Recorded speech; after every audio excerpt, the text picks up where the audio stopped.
নান্দাইলে BNP নেতা MD Mamun বিন আব্দুল মান্নানের উঠান বৈঠক।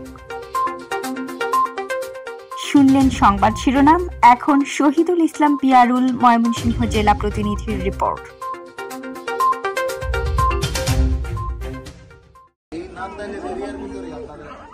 দেশনায়ক তারেক রহমানের ৩১ দফা দাবি মানুষের কাছে পৌঁছে দিতে পাড়া মহল্লায় উঠান বৈঠক কার্যক্রম শুরু করেছেন ময়মনসিংহ উত্তর জেলা বিএনপির সদস্য ও সাবেক ছাত্রনেতা মামুন বিন আব্দুল মান্নান।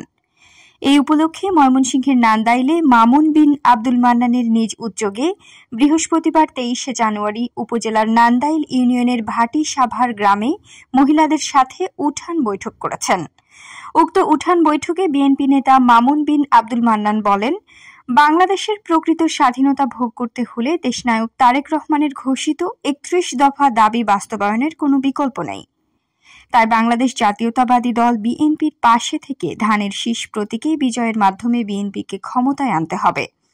এছাড়া তিনি আরও বলেন, বিএনপি দেশ ও জনগণের কল্যাণের রাজনীতি করে।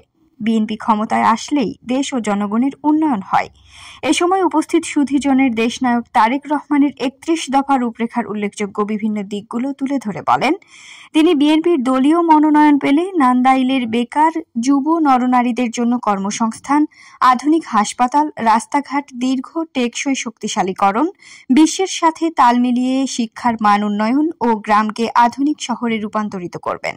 এ সময় নান্দাইলে বিএনপি ও অঙ্গ সহযোগী সংগঠনের নেতাকর্মী সহ এলাকার মহিলাগণ উপস্থিত ছিলেন।